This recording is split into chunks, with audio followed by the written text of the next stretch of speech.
नमस्कार दोस्तों। अब इंडिया की कई सारी इंडस्ट्री है जिसमें इंडिया की मोनोपोली है। मतलब कि अगर मान लीजिए कि सिनेमा में देख लीजिए, नो डाउट अभी भी बजट हमारे हॉलीवुड टाइप के हैं नहीं, लेकिन जिस तरीके से बजट हमारे बढ़ रहे हैं हो सकता है 2-5 सालों के अंदर हम हॉलीवुड को टक्कर दे दें।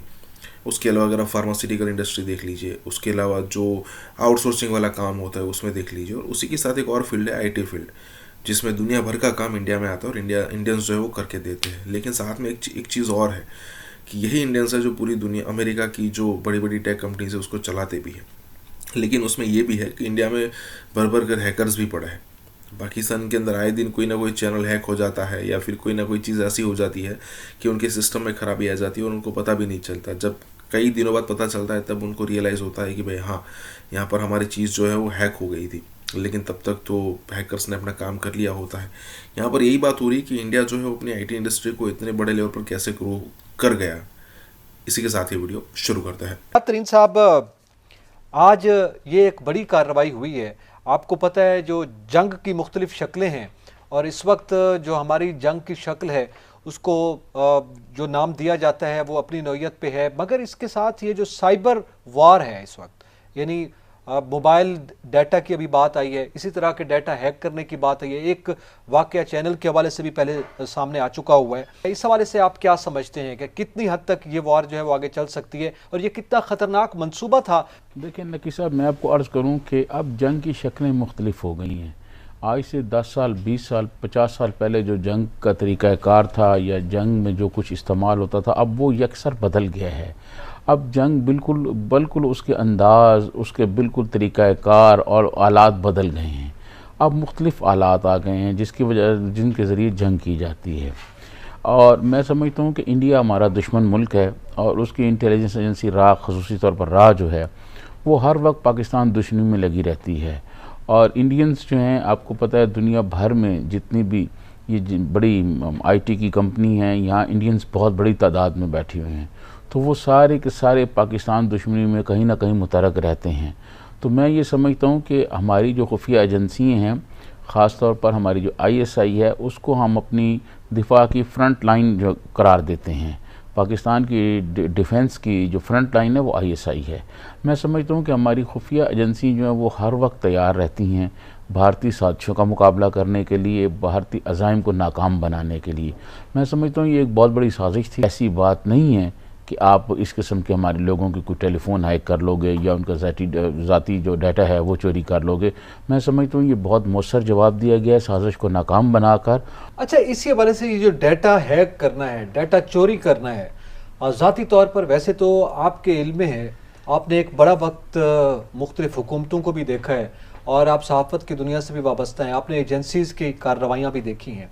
मुल्क की मफादात, नेशनल इंटरेस्ट के हवाले से मुख्तलिफ एजेंसियाँ मुख्तलिफ ममालिक में अपना किरदार अदा करती हैं और अपने ममालिक को डाटा फराहम करती हैं, मगर ये ज़ाती डाटा हैक करके देना ये एक घटिया नौयत का काम था जो कि किया गया है रा की जानिब से। इससे क्या हासिल करना चाहते थे, क्या हदफ क्या हो सकता है? देखें, मैं आपको अर्ज़ करूं कि पाकिस्तान को नुकसान पहुंचाने का कोई मौका जो है ना, वो इंडिया खुफिया एजेंसी रा और इंडियंस के बाकी जो लोग हैं या उनकी बाकी जो एजेंसी हैं वो हाथ से नहीं जाने देते। वो जहाँ भी कोशिश करते हैं पाकिस्तान को कोई नुकसान पहुंचा सकते हैं, वो भरपूर कोशिश करते हैं, लेकिन पाकिस्तान की जानिब से भी उनको भरपूर जवाब दिया जाता है। देखें, मैं आपको अर्ज़ करूं कि हम पाकिस्तान को बने हुए 72-73 साल हो गए हैं। हमने 72-73 साल में सिर्फ इंडिया को ही देखा है और इंडिया की जो दाव पेच है उनका ही जवाब दिया है। तो मैं समझता हूँ कि अब दुनिया बहुत तब्दील हो चुकी है। अब जो है हम बहुत कुछ सीख चुके हैं और इंडिया को हर मास पर जवाब देने के लिए हम तैयार हैं। अच्छा, इस तरह की जो कोशिश की जाती है कि वो बिलखसूस हमारे अस्करी हुकाम की और अहम शख्सियात का डाटा हैक करने के बाद यकीनी तौर पर उनका कोई हदफ होगा, वो कुछ मालूमात जो है ज़ाहिर है चोरी करके कोई ना कोई नुकसान पहुंचाना चाहते होंगे। मगर इस वक्त जब हम साइबर क्राइम की बात करते हैं जिसके तहत ये कार्रवाई की जाती है उसको क्राइम कहा जाता है, इसी तरह जो ये कार्रवाई की जाती है ये भी आज बेनकाब हुई है, इसके क्या असरात मुरतब हो सकते हैं आलमी सतह? देखें, मैं आपको अर्ज़ करूँ कि हम हर सतह पर, हर जगह पर इंडिया का हर वार नाकाम बनाने के बाद हम आलमी दुनिया को ये बताते हैं कि देखें इंडिया क्या कर रहा है, इंडिया क्या नुकसान पहुंचा रहा है। और ये मैं आपको अर्ज़ करूं कि हमारी तो, क्योंकि इंडिया हमारा दुश्मन है, वो करता रहता है, ये दुनिया भर के ममालिक के दरमियान इसी किस्म की महाजाराई जारी रहती है।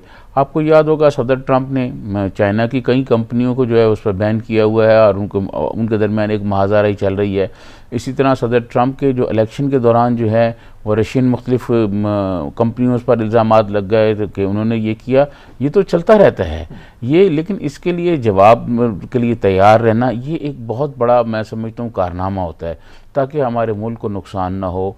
किसी किस्म का कोई डाटा, देखें ये जो हमारे अहम लोग हैं, इनके अगर पर्सनल डाटा चोरी हो जाए तो कोई नुकसान हो सकता है मुल्क का, तो उसको बचाने के लिए हमारी एजेंसियाँ जो हैं वो तैयार रहती हैं। लेकिन इंडिया क्योंकि हमारा दुश्मन मुल्क है और वो भी कोशिश में लगा रहता है, कहीं ना कहीं इंडियंस जो आईटी में हैं उनके बहुत दुनिया भर में लोग बैठे हुए हैं, उनकी एक लॉबी है वहाँ पर, तो वो मैं समझता हूँ। लेकिन ये सारे अज़ाइम हम उनके नाकाम बनाते रहें और इंशाल्लाह आइंदा भी बनाएंगे, इसमें कोई परेशान होने वाली बात नहीं है। आपने एक बड़ी अच्छी मिसाल दी, रशियन कंपनीज और अमेरिका के दरमियान मामला डाटा के हवाले से था। चाइना और अमेरिका के दरमियान भी डाटा और मालूमात की शेयरिंग के मामला चलते रहे, उस पर पाबंदियां लगाई गई अमेरिका में कुछ इस नौयत के इल्ज़ामात लगाकर, और आलमी सतह पर जो है वो इक़दाम किए जाते हैं और वो आलमी सतह पर उसको जस्टिफाई समझा जाता है। अच्छा, अक़वाम मुत्तहिदा मौजूद है, उसके भी ज़ाहिर है कुछ SOPs मौजूद हैं, साइबर क्राइम के हवाले से लाज आलमी सतह पर भी बन गए हैं। इसके बाद क्या ये मुमकिन है कि पाकिस्तान आलमी सतह पर यह आवाज़ बुलंद करे कि इस नौयत के जो डाटा चोरी करने की बात की जाती है, तो साइबर क्राइम्स के जो लॉज हैं उनका नफाज किया जाए इंडिया पर, उस पर कुछ किसी नौयत की पाबंदी जो आयद की, कम से कम मुतालबे की हद तक हम कर सकते हैं ये बात? देखें, मैं आपको अर्ज़ करूँ कि जब ये ख़बर आई तो इसके बाद मैंने मुख्तलिफ साइबर क्राइम के लॉ के जो माहिर लोग हैं, मैंने उनसे बात की, तो उन्होंने मुझे ये बताया कि देखें इस किस्म की चीज़ें जो हैं ये चलती रहती हैं, मुख्तलिफ मुल्कों के दरमियान चलती रहती हैं और दुनिया भर में लोगों को ये बताया भी जाता है कि जनाब ये हमारे साथ हो रहा है। तो मैं समझता हूँ इसमें पाकिस्तान जो है, ये अभी तो तहकीकात होगी, इस तहकीकात में फिर और बहुत सारी चीज़ें सामने आएंगी। तो जैसे जैसे चीज़ें सामने आती जाएंगी, मेरे ख्याल में हमारी पाक अफवाज की जानिब से जैसे आज बताया गया है वो बताएंगे, उनका तर्जुमान बताएगा कि वो क्या करना चाहते थे और वो जो डाटा चोरी करना चाहते थे ज़ाती किस्म का, वो उसके किन मकासद के लिए था उनके। ये इंशाल्लाह अगले 2-4 रोज़ में आप देखिएगा, जब अगले हफ्ते हम प्रोग्राम कर रहे होंगे तो बहुत सारी तफसीलात हमारे सामने आ चुकी होगी। अच्छा, साइबर वर्ल्ड एक और वर्चुअल दुनिया है और इसमें मुख्तलिफ नौयत के इक़दाम चाइना ने किए हुए हैं अपने मुल्क में। एक तो डाटा हैक ना हो ना आलमी सतह पर, ना लोकल सतह पे उनके जो डोमेस्टिक अफेयर्स चल रहे होते हैं उनकी भी हसास मालूमात है वो शेयर ना हो। इसी तरह अमेरिका में भी कुछ कवानीन नाफिज हैं, आलमी सतह पे भी हैं। तो हमारे पाकिस्तान में जो साइबर क्राइम के हवाले से डोमेस्टिक सतह पे जो कवानीन हैं उनमें मज़ीद सख्ती आ सकती है? देखें, मैं समझता हूँ कि उनमें ये बिल्कुल सख्ती आ सकती है। हमारे यहाँ ज़रा चाइना का आपने हवाला दिया, चाइना और पाकिस्तान में चीज़ें ज़रा मुख्तलिफ हैं। चाइना में एक तो 1 पार्टी सिस्टम है और वहाँ पर कम्युनिस्ट पार्टी हैं, मतलब गो कि वो पूरी तरह उस तरह नहीं है जैसे कम्युनिज़म कहा गया है, लेकिन फिर भी वो एक मतलब जो है उसी लाइन की वहाँ हुकूमत है। और मैं समझता हूँ कि उनके यहाँ आज़ादियाँ उस तरह नहीं हैं जिस तरह हमारे यहाँ हैं, उनकी अपनी तरजीहात हैं। हम अभी चाइना के स्टेज पर भी नहीं पहुँचे, चाइना तो काफ़ी तरक्की करके काफ़ी आगे जा चुका है, हम अभी उस तरक्की की उस सतह पर नहीं हैं। क्या स्टेट बैंक के पास है ये लग्जरी कि रुपये को थोड़ा सा वो सहारा दे से, जैसे अगर आपके पास रिजर्व्स हों कम से कम 6 माह के, तो हालांकि इंडिया के पास 1.5 माह के हैं, लेकिन उन्होंने तो इंटरवीन किया 2-3 बारी अपनी करेंसी को। बहुत ज़रूरी है, इंडिया में 400 अरब डॉलर के रिजर्व्स हैं और उनका रुपया जो है वो स्टेबल रहता है। हमारे रिजर्व्स 3 महीने के हैं। इसको बढ़ाने के लिए ओवरसीज पाकिस्तानीज का भी बहुत बड़ा रोल है, प्राइवेटाइजेशन का भी बहुत बड़ा रोल है, GDRs, कैपिटल मार्केट ट्रांजैक्शंस, ये सारे काम जो हैं ये करने की जरूरत है, और ताकि आपके भी रिजर्व्स बढ़े। और ये सारे प्रोग्राम्स जो हैं ये अगले 2 साल में। क्या डॉलर पे इंटरवेंशन होनी चाहिए सर, स्टेबलाइजेशन रुपये के लिए कुछ गवर्नमेंट को, SB स्टेट बैंक को करना चाहिए?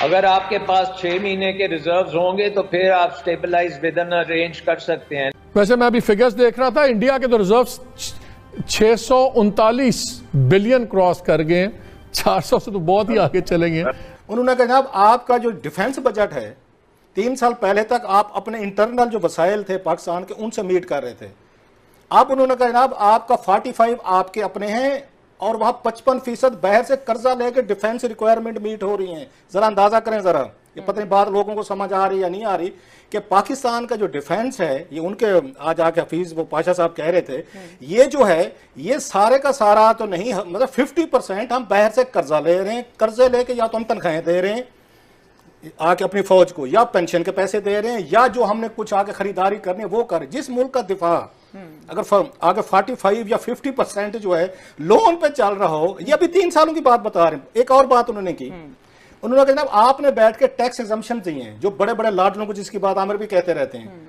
आपने 1500 अरब पैसे ज्यादा, 2 ट्रिलियन आपने 1500 बिलियन से ज्यादा बड़े बड़े लोगों को, जो आपके दोस्त थे, डोनर थे, जो आपके यहाँ फाइनेंशियर थे, जो भी थे, उनको 1500 बिलियन रुपीस की उन्होंने कहा आपने टैक्स उनको एग्जम्पशन। हमारा इन्होंने आके लहू नचोड़ लिया है, आवाम की खालें उतार ली है, पेट्रोल, डीजल, गैस, बिजली, आपके डॉलर, सारा हमसे पैसा इकट्ठा करके ये बड़े बिग बिजनेसमैन अपने डोनर, किसी ने अस्पताल के लिए चंदा दे दिया, किसी ने पार्टी के लिए दे दिया, किसी ने गाड़ी खरीद दी, किसी ने आगे जहाज पे सैर करवा दी, किसी ने आपको लंदन से पिक एंड ड्रॉप दे दिया।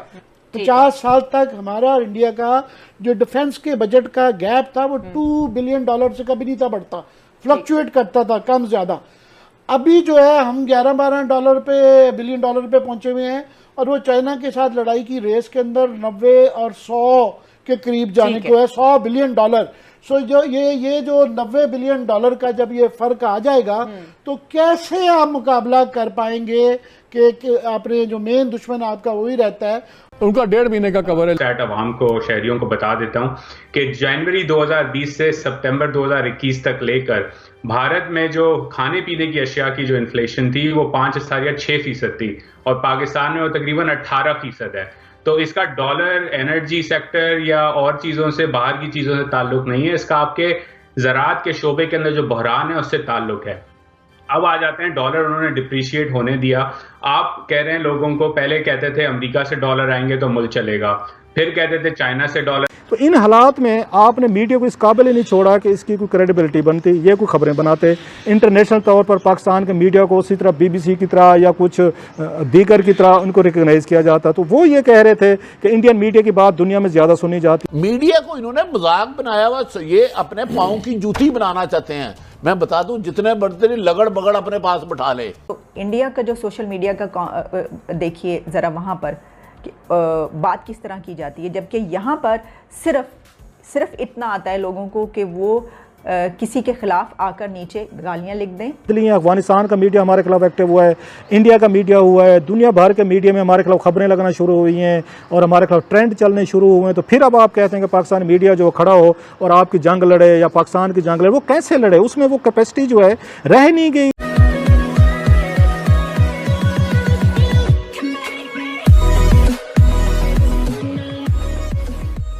नमस्कार दोस्तों। और पाकिस्तानियों को कई बार ऐसा भी लगता है कि भाई इंडियन मीडिया जो है ना, वो उस टाइप की हमारी इमेज पोर्ट्रे करता है इंटरनेशनली कि भाई हम उससे बाहर ही नहीं आ सकते, बाहर ही नहीं आ पा रहे।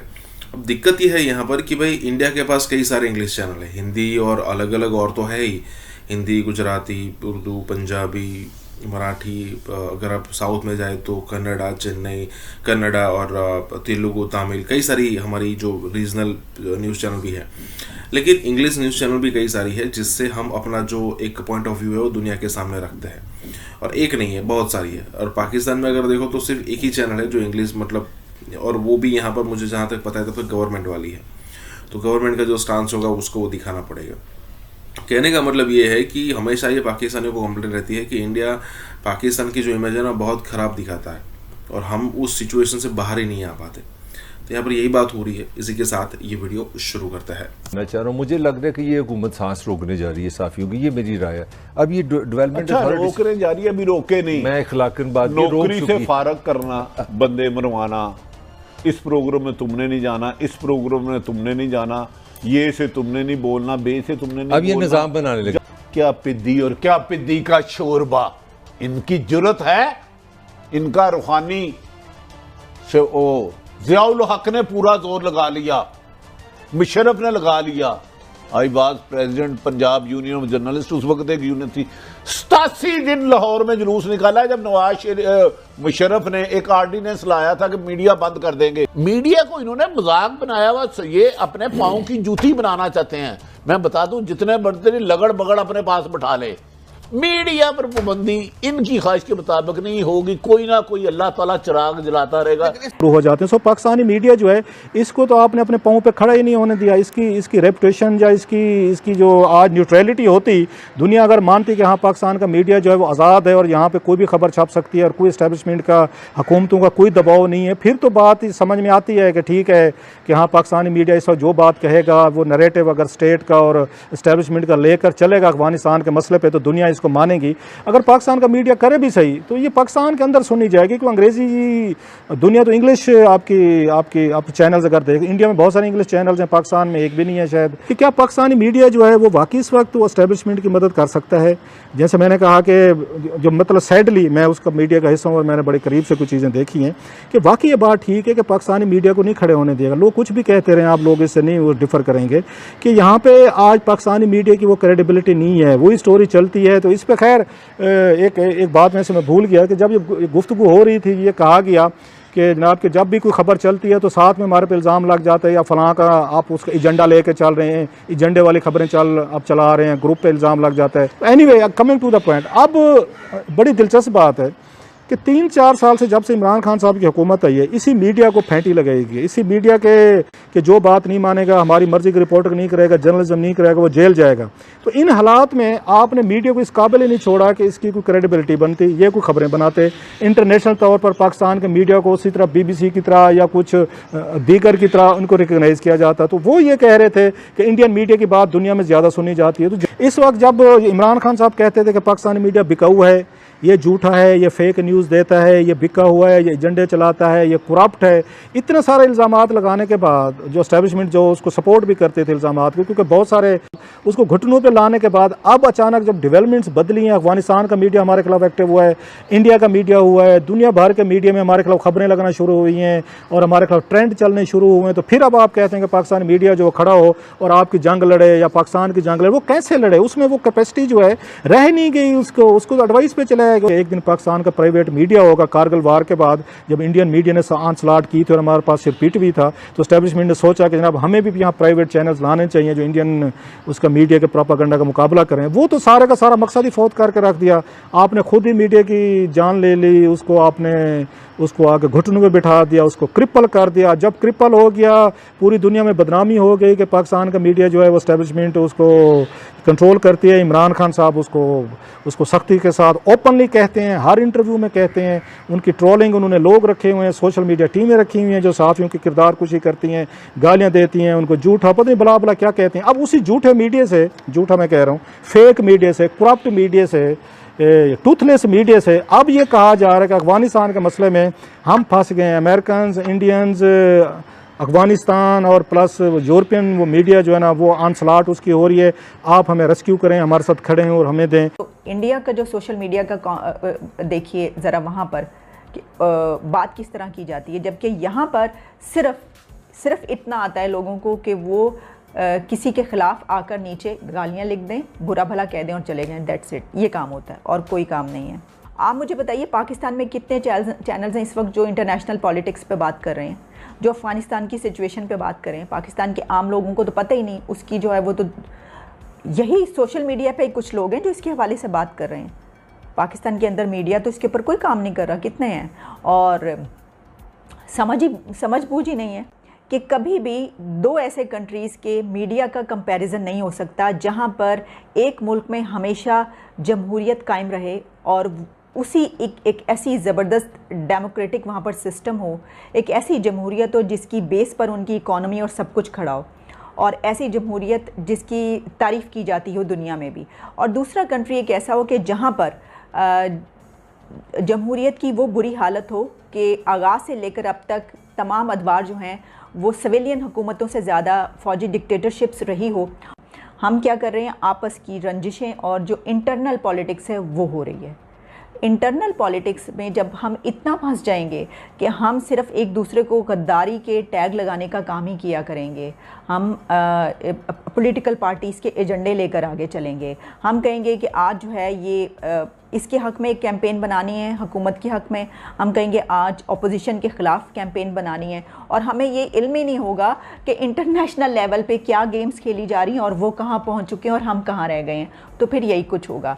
ऑस्ट्रेलिया प्राइम मिनिस्टर उन्होंने ये कहा, और ये बड़ी इंपॉर्टेंट चीज़ है, उन्होंने कहा कि हर चीज़ का जो आंसर है अबाउट चाइना वो इंडिया है। Australia is requiring for or asking for India's help to replace China। ये एक बड़ी अहम डेवलपमेंट है, और इसमें जो इंडिया जो है वो दुनिया की जो चाइना की जो ग्लोबल सप्लाई चेन का जो सब्स्टिट्यूट है वो इंडिया है। स्कॉट मॉरिसन हो या सुगा साहब हो जो इस वक्त जापान के इस वक्त के वजीर आजम हैं, और जो अमेरिकन हैं, they are all relying on India. क्यों इंडिया में इतनी इन्वेस्टमेंट लाइनें लगी हुई हैं, हमारे यहाँ क्यों नहीं आ रही? हम अपना माहौल ऐसा बनाएं बिजनेस का, हमारे अपने बिजनेसमैन जो पाकिस्तानी बाहर रहते हैं या हमारे अपने बिजनेसमैन, उनको तो वैसे बंदे को तो आप नोटिस भेज।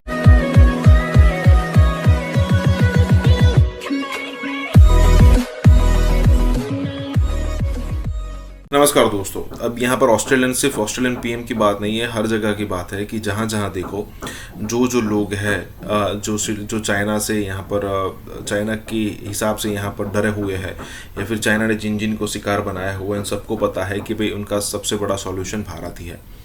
देखिए, श्रीलंका को उसने जो है वो फंसाया पहले पैसा देकर, फिर हम्बनटोटा जो पोर्ट है उसको बचा लिया 99 ईयर्स के लिए। फिर जब इसके बाद श्रीलंका डिफॉल्ट हुआ, तब अगर आप देखो तो सिचुएशन ये हो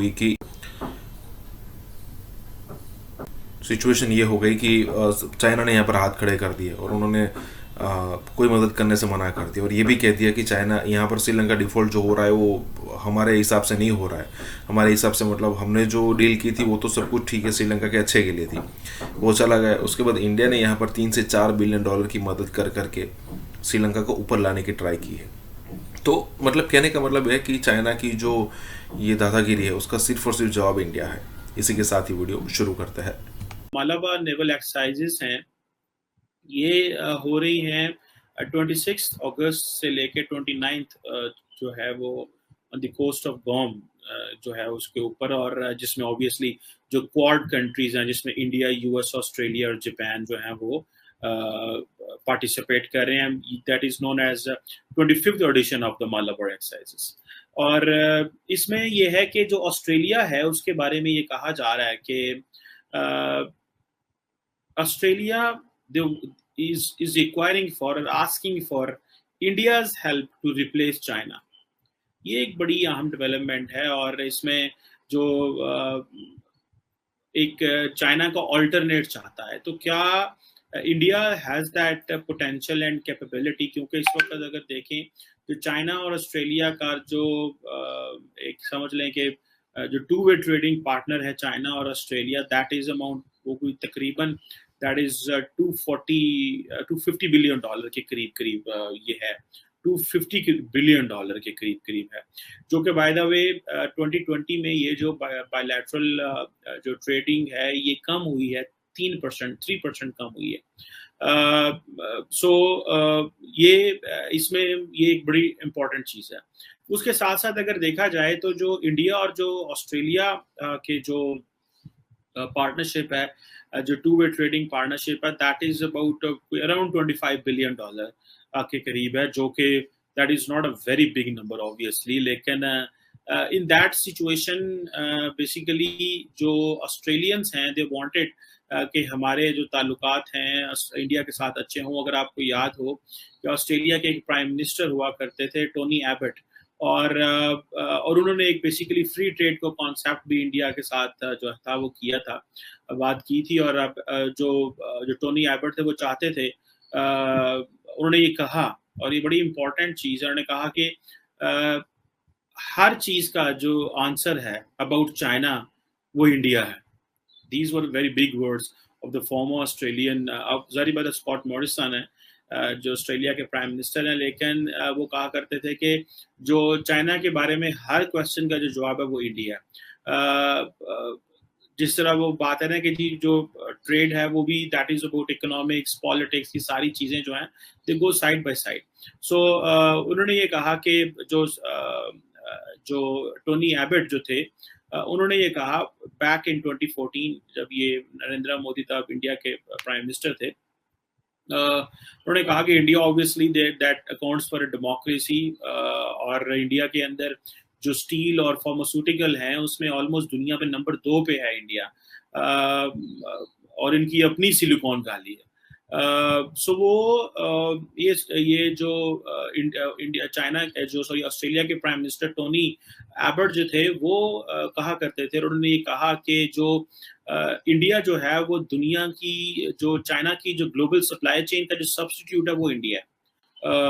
स्कॉट मॉरिसन हो या सुगा साहब हो जो इस वक्त जापान के इस वक्त के वजीर आजम हैं, और जो अमेरिकन हैं, they are all relying on India. India up to 1990 वो उसके यहाँ फॉरेन इन्वेस्टमेंट नहीं आ रही थी। उन्होंने डॉक्टर महबूब हक मेरे बड़े करीबी दोस्त थे और मनमोहन सिंह उस वक्त फाइनेंस मिनिस्टर थे। इंडिया ने क्या किया? इंडिया ने फॉरेन इन्वेस्टमेंट इंडिया ने क्या किया? हम उस वक्त बेहतर जा रहे थे, पाकिस्तान ग्रो कर रहा था। इंडिया ने बाहर के मुल्कों की इन्वेस्टमेंट को उन्होंने इनवाइट किया और सबसे ज़्यादा अट्रैक्शन दी। जो हल ये है, जब तक आपकी प्रोडक्शन नहीं बढ़ेगी, देखिए महंगाई ख़त्म नहीं हो सकती जब तक आपकी प्रोडक्शन इस वक्त आपने इतना मैसिव डिवैल्यू कर दिया। हमारे यहाँ तो पहले दिन से बजाय कि हम IMF के ऊपर इतना जोर देते, हमें तो अपने पाकिस्तानियों को जो बाहर हैं उनको इतना फैसिलिटेट आज शुरू किए ना, अभी जाके इंडस्ट्रियल जोन, क्योंकि अब इमरान खान साहब प्राइम मिनिस्टर थे, उनका जज्बात तो थे, उनको कोई वो बैकग्राउंड उनका नहीं है, इकोनॉमिक विजन नहीं है, तो उन्होंने क्या किया कि नैब को लगा दिया। भाई अकाउंटेबिलिटी पे है। अब नैब की वजह से कोई बाहर वाला यहाँ आता ही नहीं है, कोई यहाँ का कारोबारी भी कारोबार नहीं करना चाहता। आप पगड़ियाँ उछालेंगे तो अब सबसे ज़्यादा जब तक हमारी प्रोडक्शन नहीं बढ़ेगी, वो कैसे बढ़ेगी? कि हम फैसिलिटेट करें बाहर की इन्वेस्टमेंट को। क्यों इंडिया में इतनी इन्वेस्टमेंट लाइनें लगी हुई हैं, हमारे यहाँ क्यों नहीं आ रही? हम अपना माहौल ऐसा बनाएं बिजनेस का। हमारे अपने बिजनेसमैन जो पाकिस्तानी बाहर रहते हैं या हमारे अपने बिजनेसमैन, उनको तो बंदे को तो आप नोटिस भेज रहे हैं। हर बंदा परेशान है, उसको महीने में 10 नोटिस आते, हर किसी को पकड़ धकड़ लगाई। पाकिस्तान के हारून साहब, जब इस किस्म की सूरत हाल होती है तो ये भी बात होती है कि पाकिस्तान दिफाई लिहाज से कितना मजबूत है। अगर इंडिया इस किस्म की कोई और टेंशन क्रिएट करता है, असलहे की सूरत हाल क्या पाकिस्तान में किस किस्म का असला इस्तेमाल हो रहा है? तो इंडियन आर्मी एक बहुत मॉडर्न अदारा है। आपकी इत्तला के लिए अर्ज़ है कि बहुत अरसा पहले उसमें कागज़ का इस्तेमाल ख़त्म हो चुका था, बहुत अरसा पहले। हमारे यहाँ तो अभी बिगिनिंग हो रही है ना। टुडेज वर्ल्ड जहां पे इंडिया एक्सपैंड कर रहा है, इंडिया ब्लू वाटर्स में जाने की बात कर रहा है, इंडिया की नेवी 8 से 10 बिलियन डॉलर सालाना अपने अंदर एक्सपेंशन कर रही है, हाथी के साथ टक्कर मार के तो अपने ही सर तोड़ने की बात है। हमारी और इंडिया का अगर फोर्सेस का कंपैरिजन करें तो कन्वेंशनल फोर्सेस में इंडिया को तकरीबन 3 गुना ज्यादा बढ़तरी हासिल है, और हमारी एयरफोर्स में भी इसी तरह उनको गालिबन मेरे ख्याल 4 या 5 गुना बढ़तरी हासिल है। अब जब बढ़तरी हासिल है तो वो दंदनाता फिरेगा।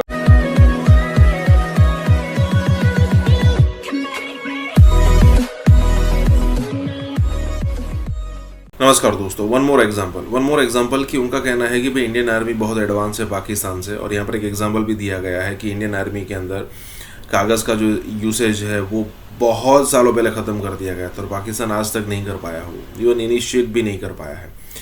कहने का मतलब ये है, यहाँ पर बात ये हो रही है कि इंडियन आर्मी चाहे वो हथियारों के मामले में हो, चाहे सेना के मामले में हो, चाहे नेवी के मामले में हो, चाहे एयरफोर्स के मामले में हो, बहुत एक अलग लेवल की तैयारी कर चुकी है और उसके सामने पाकिस्तान कुछ भी नहीं है, कहाँ पर भी नहीं है। लेकिन होता है ना कि जब कुछ भी नहीं होता ना तो पाकिस्तानियों के पास सिर्फ एक जवाब होता है, हमारे पास जज्बा है।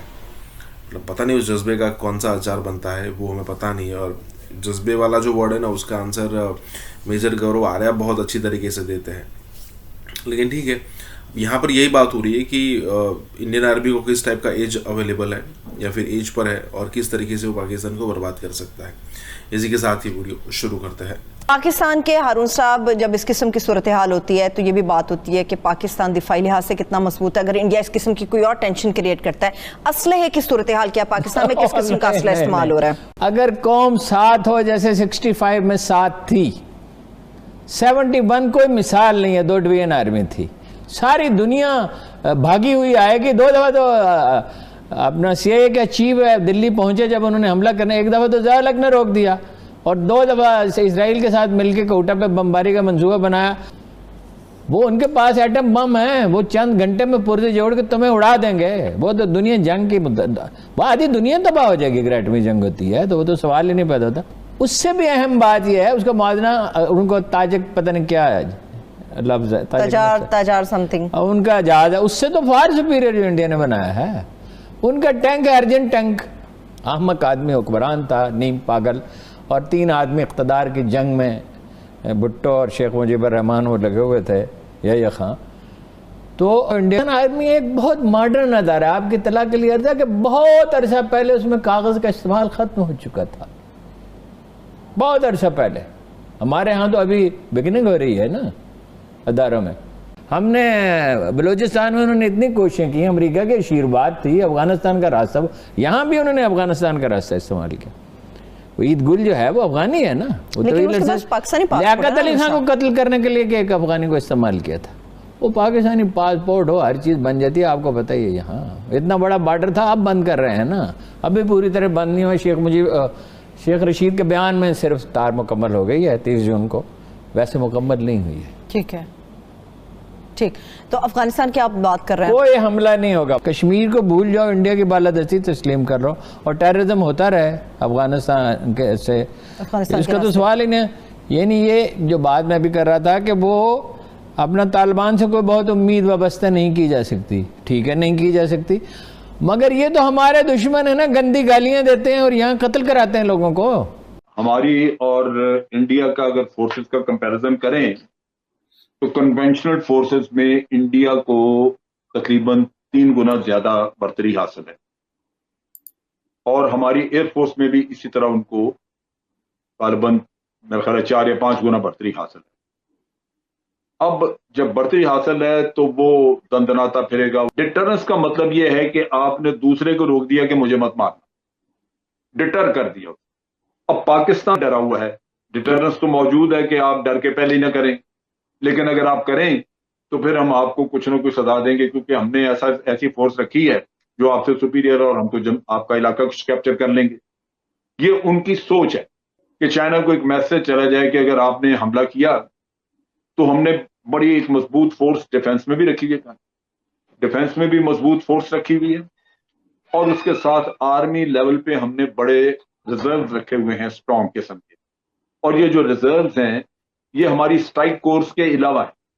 चाइना के सामने 1 स्ट्राइक कोर रखते थे, अब 2 रख ली और उन स्ट्राइक कोर के अलावा हमने क्रिएट कर दिए हैं रिजर्व। यानी दूसरे लफ्जों में आपने डिफेंसिव कैपेबिलिटी स्ट्रेंथ बढ़ा के ट्रुप की अपनी बेहतर कर ली है, काफी बेहतर। एक्सट्रीम राइटिस्ट है आप, कहते हैं आप इंडिया को तबाह कर दो, इंडिया में बिल्कुल बेड़ा करके आज जाके आप झंडा गाड़ेंगे रेडियो डेली। और आप समझते हैं is it possible in today's world, जहां पे इंडिया एक्सपैंड कर रहा है, इंडिया ब्लू वाटर्स में जाने की बात कर रहा है, इंडिया की नेवी 8 से 10 बिलियन डॉलर सालाना अपने अंदर एक्सपेंशन कर, कहते हैं ना 5 न्यूक्लियर सबमरीन होंगी, हमारे पास 50 डिस्ट्रॉयर्स होंगे, हमारे पास जनाब 3 उनके एयरक्राफ्ट कैरियर होंगे। आप किस मिशन पे हैं? हाँ, मतलब एक हाथी के साथ टक्कर मार के तो अपने ही सर तोड़ने की बात है। बिल्कुल तोड़ा हमने, इंडिया तोड़ा या उन्होंने हमें तोड़ा? उन्होंने आपको तोड़ा। लेकिन कहा जाता है कि 4 जगहों में पंगा आपका था, कारगिल में आप घुसे, 39 में आपका मसला, 71 में आपकी प्रॉब्लम, 65 में भी आपकी प्रॉब्लम। ये तारीख कहती है सर, देखो मैं बात नहीं करता। एक सेकंड, हम जो मर्जी करें लाइन ऑफ कंट्रोल के खिलाफ, लाइन ऑफ कंट्रोल बॉर्डर नहीं है, ये दुनिया रिकॉग्नाइज करती है, डिस्प्यूटेड टेरिटरी है, डिस्प्यूटेड टेरिटरी में हम जो मर्जी करें। हमने फौजी भेज रहे, हम जरूर भेजें, उन्होंने भी भेजे, कारगिल का उन्होंने सियाचिन पे कैसे फौजी भेजे? यही बिल्कुल फार्मूला था। तो फिर जब उन्होंने किया तो हम क्यों नहीं? उन्होंने तो कर लिया और काबू कर लिया। They could have retained, you could not retain sir। बात सवाल नहीं, आपने 6,500-7 हजार फौजी मरवा दिया वहां पर। हमने अटेम्प्ट की, we failed, doesn't matter, we'll attempt again. बात ये नहीं है आप चाहते एक और कारगिल हो, एक और स्टैंड ऑफ हो, एक और जंग हो। 100 दफा होगा ये, क्योंकि जब तक इंडिया ने सियाचिन पे कब्जा किया हुआ, 1200 मुरब्बा मील पाकिस्तान का कब्जा करके बैठे हुए हैं और आगे आना चाहते हैं। आप मुझे बताएं मैं क्या करूं? पीछे हटा लूं फौजी अपनी, उनसे कहें कि आके जैसा मौजूदा इकोनॉमिक कंडीशन में जब पाकिस्तान की हालात आपके सामने, मैं डिटेल्स में नहीं जाऊंगा, can you afford to sort of यार मेरी जान एक बात सुनो मेरी, 1947 में जब पाकिस्तान बना था उस वक्त से ज्यादा बुरे हालात तो हमारे नहीं है।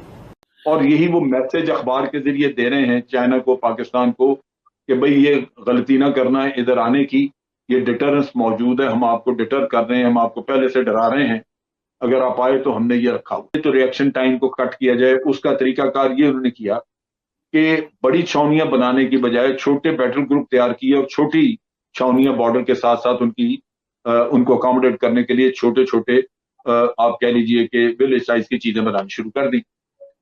अब वो उसको बनाते हुए वक्त लगना था, वो अब बन गए, बैटल ग्रुप भी बन गए।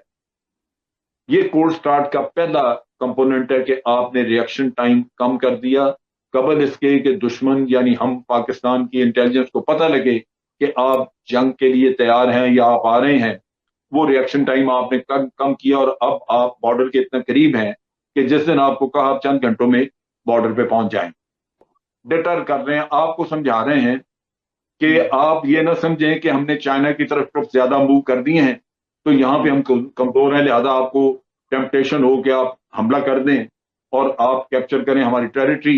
ये आप नहीं कर सकेंगे क्योंकि हमने ये आपके लिए एक डिटरेंस तैयार कर लिया, आपको डिटर करने के लिए, आपको रोकने के लिए।